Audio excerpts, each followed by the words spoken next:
This episode was made possible by viewers like you. Go to patreon.com/thehumanfloyd to see how you can help and get rewards.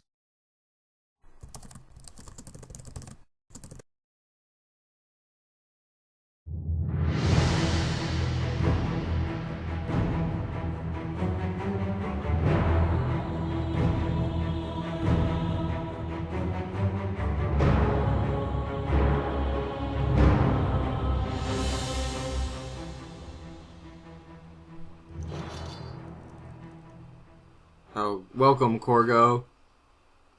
Or Krogo. I hope he's an orc. Yes, I'm going to be one of those silent types. But I mean, he's new to town. There's, he doesn't know anybody. He's uncomfortable.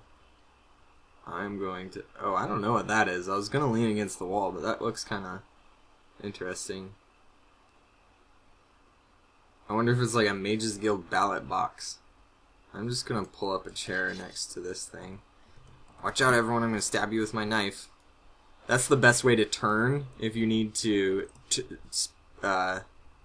face a specific direction. Oh, I'm being talked to.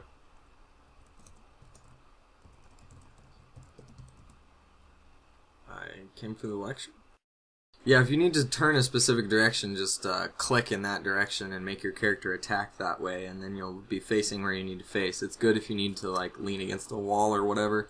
Oh, Antioch is that old dude that Fane and Leo were talking about. The one who walks around being old.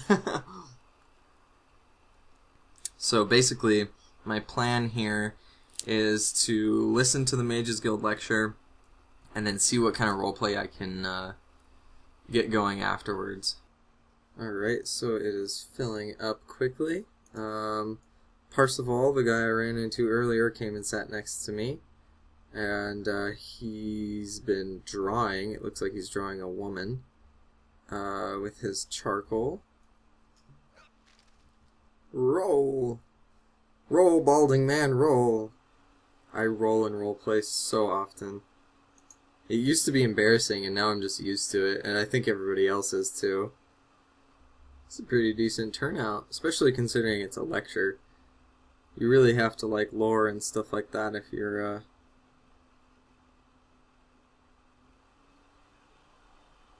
Oh. Lets out a quiet sigh and limps over to face these guys. If you'd perhaps like to sit with the others, then we can begin.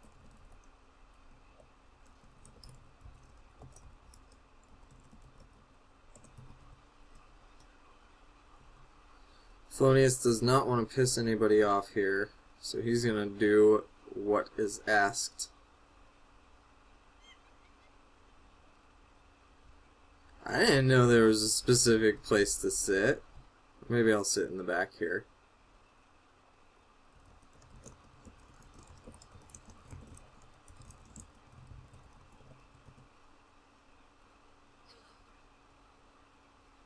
Yep, I'm gonna sit back here. Oh. The balding dude is sitting there for a specific reason. Is it because it's close to the door? You never know what's gonna go wrong at these things. So Salagar, that's Fane's character, I believe. This guy's an old, limpy character like me. And grumpy, too. He's a lot like Utegjaw. Oh, I got whispered. I guess I'm still sitting in the wrong place. Gotcha. Haha. I say haha all the time when I write to people, and I think it's because I laugh so much when I'm talking. I don't know, I don't want to come off sounding rude, but I don't want to move since I've already... Alright, we're gonna start over. Okay.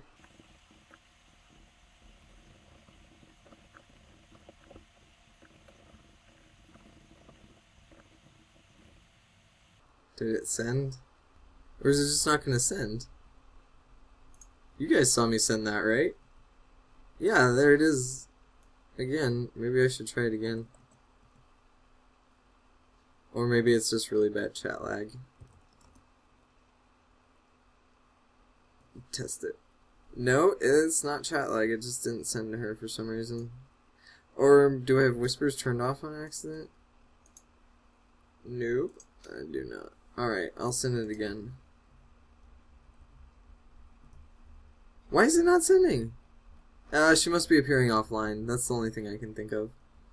Alright, well, person, if you're watching this, I'm sorry I tried to respond to you.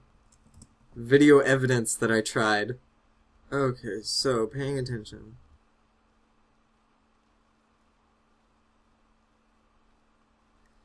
Oh, he moved after all. Master Palantius, the conjurer Hakon Stormblade, who will be speaking on the ingenuity of the Dwemer, one of Tamriel's greatest and most complicated enigmas. Ooh. I love Dwemer. My character was raised in the Imperial city, so I feel like he probably got a decent education, so he would probably at least know about the Dwemer. Now see, this is like a personal preference for me, but I am not, and I mean, don't take offense to this if you roleplay this way, because it's just an opinion, but I'm not a huge fan of emoting your character's internal thoughts. I feel like there's no way that my character would know that Castus finds the Dwemer sadistic and that this is just a break between boozing. My character has no way of knowing that, and out of character, if I wanted to learn that information, I could roleplay with him. I guess that's just how I feel about it. I tend to, if I want to convey some of my character's thoughts, unless it's somebody that my character knows really well, who I assume can just read them, I'll just, like, write out their expression or something like that, like, with a confused expression, he says, or something like that. Or, like, looks down and turns their head slightly away to, like, indicate that they're feeling ashamed or something like that, you know. And that way it's lets the other person interpret that, and they might be wrong, which is realistic, you know, and then they can also decide to, like, ask your character what's wrong or something like that, and then you get more roleplay from that. But yeah, again, I'm not ragging on anyone for emoting their character's thoughts. It's just a personal opinion. This is funny, they all say low. That's like a cultural difference, I guess, because we don't usually use that in the NA Megaserver, but it definitely, like, has its purpose, I can see. To himself, almost inaudible with excitement. Yeah, that's funny, they all use these brackets for that. We don't do that at all. Sometimes people will do asterisks, and they'll write, like, to himself, or to himself. Bullshit, you know. So, Hakon is talking about how the Dwemer were a warlike race, and their cities were built as strongholds. And he's going to educate us on what signs to look for, and how to disarm them if possible, and how to avoid them.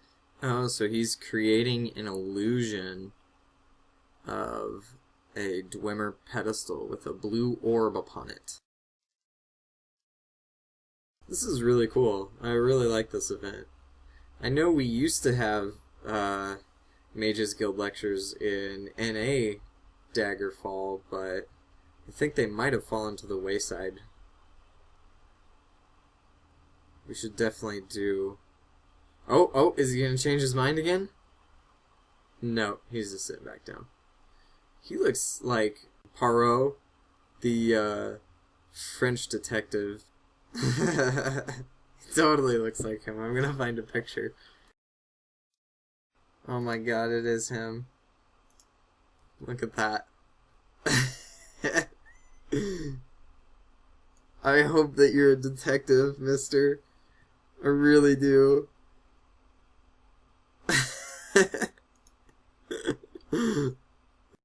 Maybe that's why he was sitting where he was. He was examining the room from that particular angle. Oh, he's Belgian, not French. My bad. Oh, now he's displaying a pressure plate.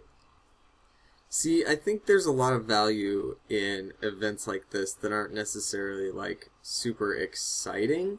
You know, there's no Daedra, there's no, like, cultists attacking anybody or political maneuverings going on. Although, I'm sure there's some political maneuverings going on that I'm just not aware of. But I think these kind of events are really good to have. For one, now you can say, yeah, my character knows about Dwemer pressure plates, my character knows about this and that, so it's like a character building thing. But it's also a good way to see your character in a different sort of situation and see how they would act. And not to mention, you might actually learn something out of character, too.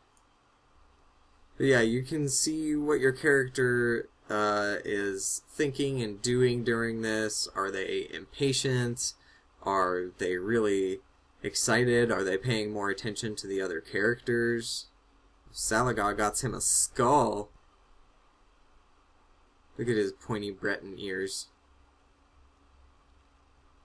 I think he's a Breton.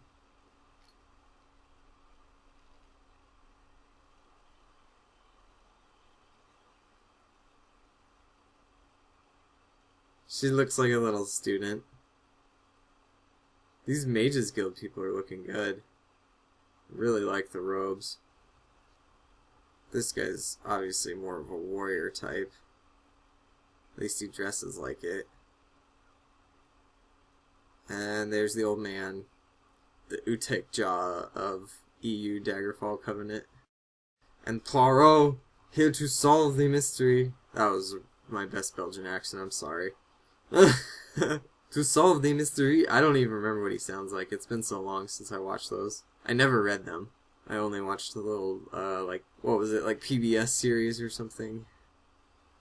Excuse my interruptions. I don't even know how much my words may weigh in comparison to all the other far more intellectual individuals in the room. If these stone tiles are traps, as you say, or mechanisms for one, then how can they so be easily spotted?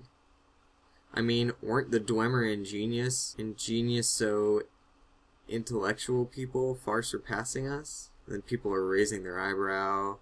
Coughs as he tries to pronounce the word, but quickly changes to one more suitable for his vocabulary. He's just one of them Breton hicks. It would be ridiculous for them to build traps to hold someone from sniffing around, excuse my choice of words, only to have them spottable at first sight. An excellent question. Whilst the locations of such trap triggers may have been known to those Dwemer who lived at a certain site, however, they would not generally be known to the intruders, who may or may not be chased by an homunculi when they run across the trigger. In addition, if the pressure plate was contrived to be totally inconspicuous, even the Dwemer who live there may accidentally trigger it. So my character asked, did the Dwemer live in a constant state of awareness then? Were their minds all tuned so sharply that their very environment could kill them if they weren't careful? And he's asking this mostly because he is a soldier and he is always trying to be aware of his surroundings and whatnot. And if it's true that all the Dwemer, constantly surrounded by traps, were just always aware of them and always careful, then Flonius would definitely come to find a certain respect for them. And somebody thinks to himself, awareness or paranoid about their secrets? So Hakon said, that is an impossible question to answer precisely. Certainly their near-constant wars are well documented. As I stated, the traps that are laid out are usually done so in such a way as to provide a defense from intruders, typically. And with so many things about the Dwemer, we have more questions than answers. Flonius nods to the response and folds his hands in his lap. Castius, coughing lightly before speaking up in a slightly raspy voice. Maybe they didn't live in these areas. Logically, who would only put up traps to guard valuables, no? Hakon responds, in many cases that is true, particularly in my homeland of Skyrim. And Frederick, in a low voice, says, is this interesting? And peers to his brother. Waylon glances over his right shoulder to the imposing guards, wondering what they want. Ooh, guards. I wish I could see their names. Like, whenever there's people way across the room, I don't know who they are because the cursor is all weird. They make convincing guards. I thought they were NPCs. That is cool. I love it how the EU DC just has, like, the Mages Guild, the Fighters Guild, guards, poor people that are getting beat up. Flonius follows Parsifal's gaze, shifting in his chair when he sees the guards. Flonius is worried that somebody is gonna come after him since he's an Imperial. And he's also worried that somebody might find out that he is a deserter from the Imperial army. I don't know if there's very much actual lore out there on how Imperials are treated, but they are a race to go in any faction, so I feel like it's at least legal for them to flee there, and they're not going to have people coming after them, because there's probably so many Imperials that are fleeing to the other three factions that there's no way that the governments could go through and check them all to see if they're traitors or whatever. Or, not traitors, but spies. So now he's talking about more mundane traps. Spike traps, showers of poisonous darts from the walls, and slicing blades that are mounted above doorways, or spears. Really, I think Dwemer ruins are supposed to be a lot more difficult to navigate in lore than they are in game mechanics. Sort of only like the greatest of heroes can navigate a Dwemer ruin and get through it, or the bravest of adventurers. And the guards are still there. It's funny, everybody's been emoting that they're looking at them and, like, glancing over at them once in a while. So Poirot asks, "This expedition you mentioned, what do you want to archive with it?" Hakon scowls at Lord Walter's lack of decorum, but graciously entertains the question. The Perquisitor and I will be discussing the expedition after the lecture. Poirot doesn't need grace. He's got to get to the bottom of this.